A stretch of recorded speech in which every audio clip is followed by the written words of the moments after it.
Hello, UpNotch. Thank you for having us today. You are going to be getting a glimpse into our world of mobile app marketing. My name is Angela Humphrey. I'm a director of business development and strategy at YouAppi. And what YouAppi is a mobile app marketing platform specializing in retargeting and user acquisition ad campaigns. So that's helping clients with their app growth strategies, whether that's their user base overall, which would be your user acquisition, and or bringing their app's users who have dropped off back in and engaged in order to perform more events that lead to revenue growth and retention. And I'm joined by my friend Melissa. Melissa. Hi, everyone. My name is Melissa Lertsmitivanta, and I'm currently a marketing director at Realtor.com. Realtor.com is a leading nationwide real estate portal for everything related to home. So whether you're looking to buy, rent, sell, or just resources, come check us out. I currently oversee the performance marketing team for App, where we focus on driving quality users through both new user acquisition as well as re-engagement.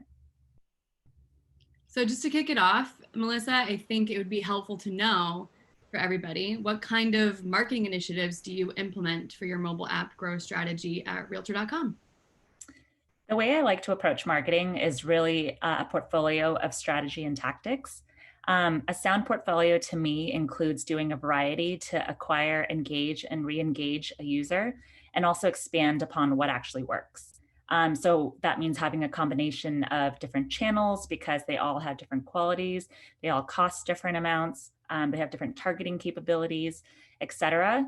And then you also might have some channels where you're focused on driving new users, those who don't already have your app installed, versus retargeting those who have your app already, but maybe haven't done those desired actions.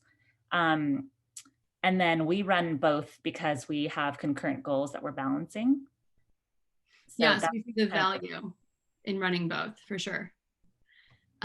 We have lots of clients that come to us to add retargeting as a layer on top of user acquisition to make sure that those users perform certain actions that make them of higher value. So whether that's like a purchase or reach a certain level in the game, retaining users. So for you, it's to bring them further down in the funnel to do what? And what is the most value there? Exactly. So for us, we're focused on balancing multiple goals. We want new users to come and use our app, but we really want to connect them with an agent. We really want Mhm. them to find the homes that they're looking for, or if they're looking for resources or renting, whatever it may be. We just want them to get what they need. And so you may, like I said, want to run both because you're balancing those multiple goals. It's really important to keep your cost per new user down. But if those users, like you said, come in and don't do anything in your app, then there isn't value being generated. So, you'll likely see higher return on ad spend, and it also reduce costs long term if you incorporate both. And Angela, I'm sure you can talk to this a little bit more, but it's much cheaper to re-engage an existing user than it is to acquire a brand new one.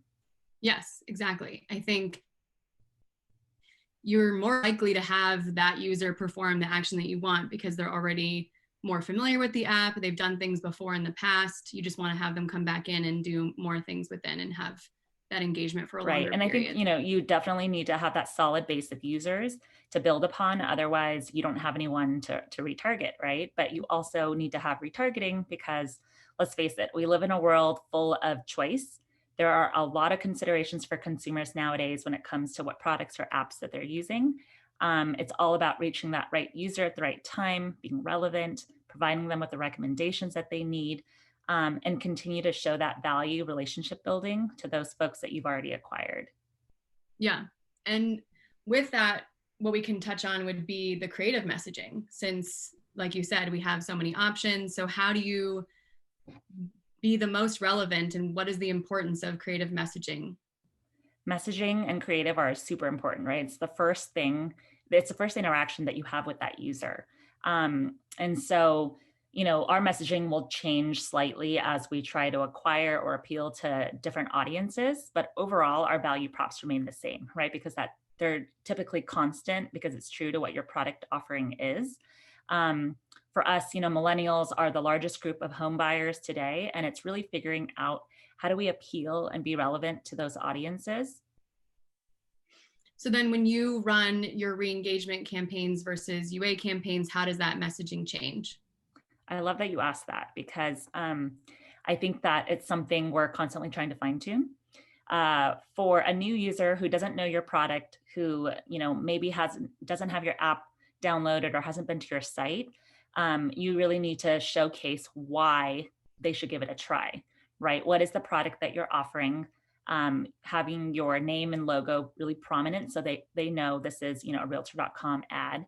Um, a strong CTA, what are you looking for them to go and do? We want to drive them in a new user acquisition campaign. You want them to go to the App Store and download your app.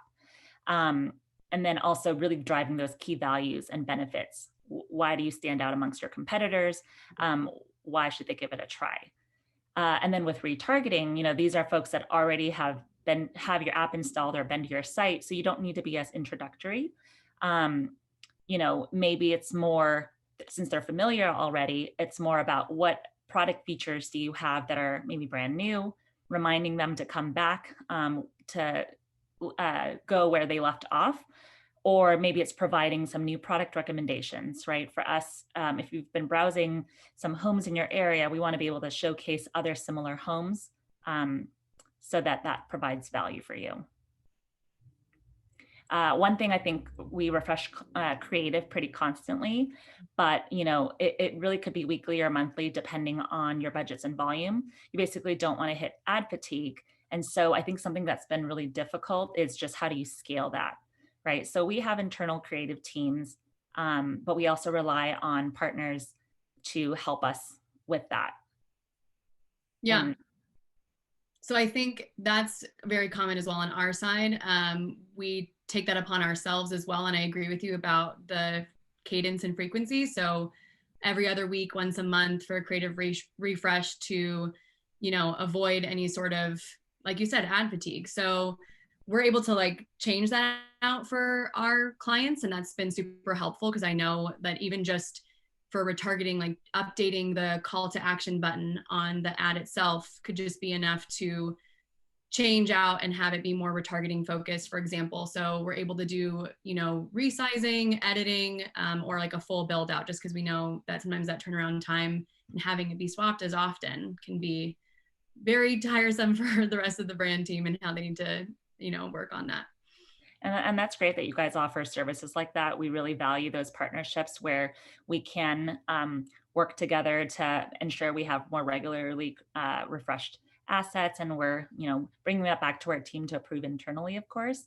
But it definitely helps us scale and continue to test because, as we mentioned, message and creative are super important. Yeah, and I know that many brands have had to update their products in certain ways to adapt to the times in this last year. So what kind of features have you had to change, and how do you promote that in your messaging?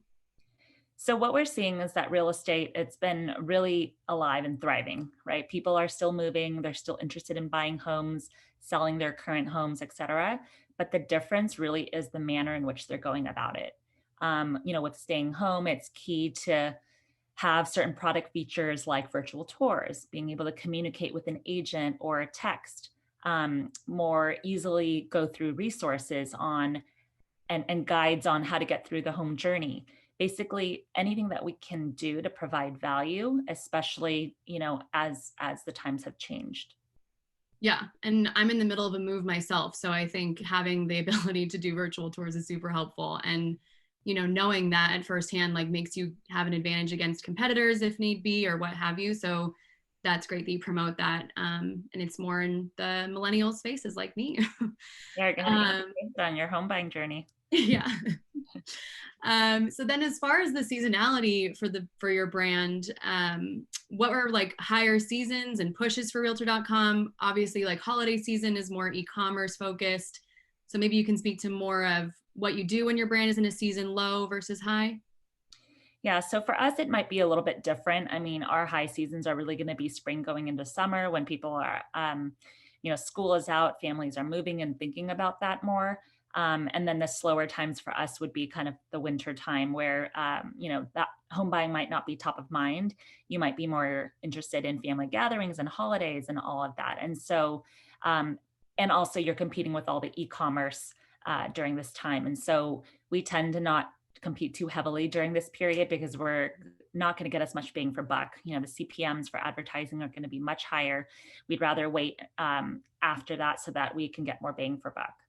And so I would like to say that our seasons are, our messaging remains pretty constant throughout, though we don't do like huge seasonal or holiday types of campaigns. It's just kind of making sure that during the low seasons that we have, we're leveraging that time to plan our media strategy for the upcoming year, looking at other test partners that we can do, focus on creative, all that good stuff. Yeah, I feel like this is great insight for just any mobile marketer to really understand their season high, season low, to figure out what you do in that time, make yourself even more valuable to your team, things like that in those, especially season lows. So since we're in this mobile app marketing space and it's more performance based, how do you evaluate performance and results? Incrementality is a really hot topic nowadays, and it's the measure of the lift that advertising spend in comparison to the conversion rate itself. And how we all measure incrementality is to have a test group versus a holdout group. So how do you evaluate performance and results? Yeah, so I'm glad you asked that. I think incrementality is such a hot topic nowadays. It's been such a hot topic. I think everyone's thinking through, especially if you're spending ad dollars, you know, how incremental are your marketing initiatives? And so for us, we've explored a variety of different methods, including PSA, public service announcement ads, which can be a little bit more costly. But we've also tested into ghost ads, which are a little bit more efficient.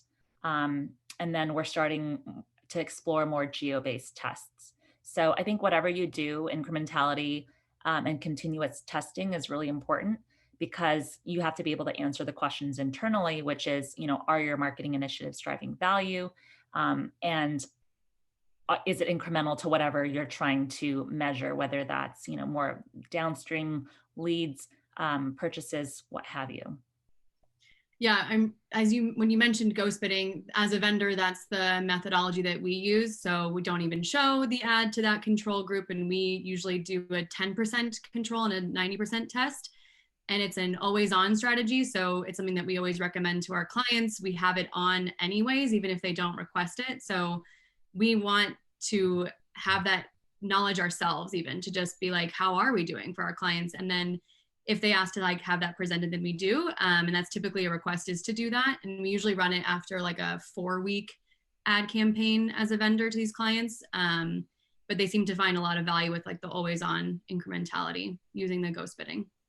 I agree. And I think nowadays having an always on where you're constantly having to measure whether, rather than a one and done test and then you don't think about it, it has to be something that's continuous. So yeah.